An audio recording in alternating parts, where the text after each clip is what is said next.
Hello guys, it's me Neeraj and this is the 12th video of AppWrite with Web.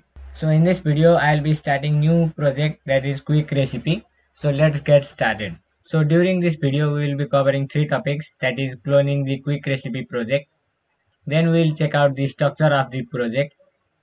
And then at last we will set up the AppWrite database for the project. So let's jump into number one, that is cloning the quick recipe project. So let's go to our desktop. Then I'll right click here and open terminal.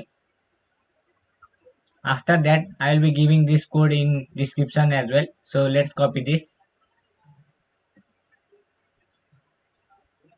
paste it. Let's copy this, paste it. Let's copy this, and then let's copy this. Now this code will open our project in VS Code. Now we are inside our project. Now let's open terminal and start our server.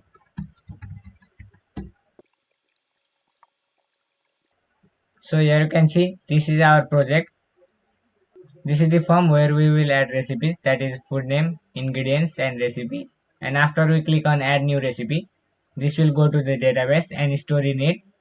And this is the table that will retrieve all the data that are available in the database and show it in tabular form. So all the food name will be shown in this way, ingredients, recipe, and from this operation we can delete this record from the database and we can also edit it. Now let's set up our database for quick recipe project. So to do that, let's go to AppWrite console. Then let's create new project and name it quick recipes. And click create to create a new project. Now let's go to database. Here you can see there are no collection right now. So let's create one collection and name it as recipes and click create. Now here you can see new recipe collection has been created. So we need to add rules first. So let's click on add. Now we need to add rules for our data. So let's write food name in label and key will be food name. This will be of type text. So let's click on create. Now add new, that is ingredients.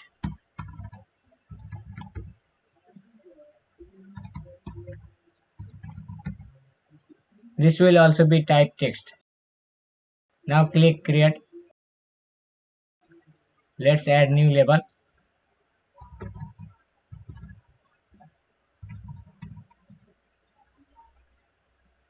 Now click on create. Here you can see we have three details. Now let's add new detail, that is created date.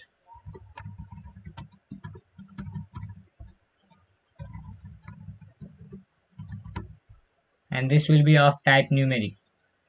Now click create. Let's move it upward at the first. So let's click on this arrow key. Again click on arrow key. Again click on arrow key. Now this is at the top. Now let's see inside. This should be required. So let's check this. Now leave other as default. Let's make this required. Also this and this.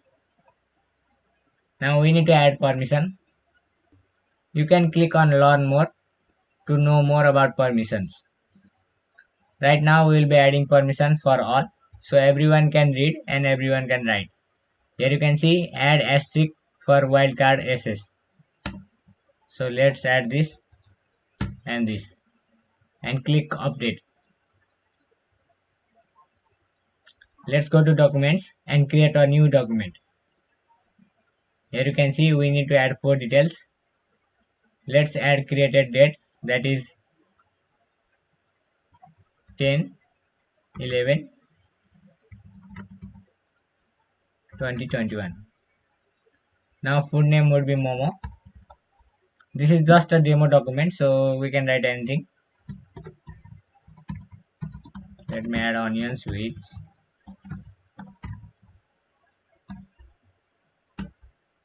And recipe, let me add anything for now. Now let's click on create. Let's go back, and here you can see our document is stored in a tabular form.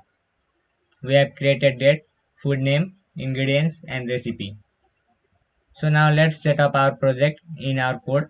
So let's go to our code and see.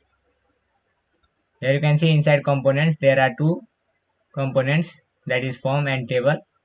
Let's close this, and inside source let's create one folder called appwrite. Inside that let's create one folder file named appwrite config.js. Now let's add one web app. Let's go to our home, click on add platform and new web app. Now our app's name is quick recipe. Host name is localhost. Now let's copy this and click register.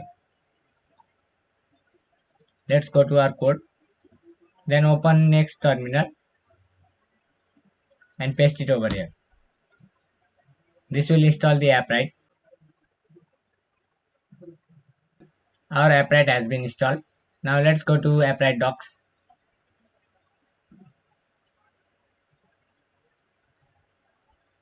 Database.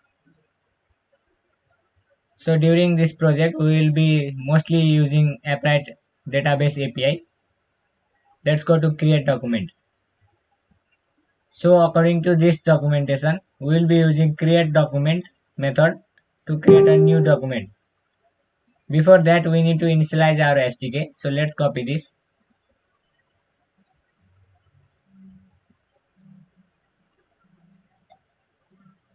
And let's import appwrite first.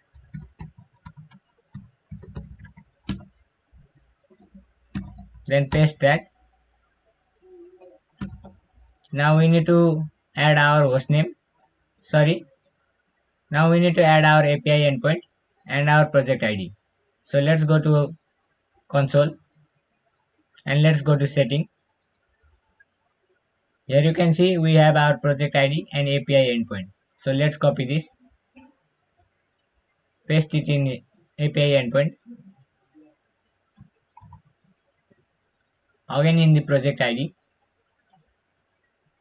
and paste it over here. Now we will initialize the database SDK. So to do that, I'll create a constant called database. Let's make it DB, and we will write SDK.database. Now we will export this DB so that we can use in any other files and components. Let's export this. Let's save. In the next video, we will start to code and make our quick recipe app. Thank you for watching. If you like the video, don't forget to give a thumbs up. I'll see you in the next video.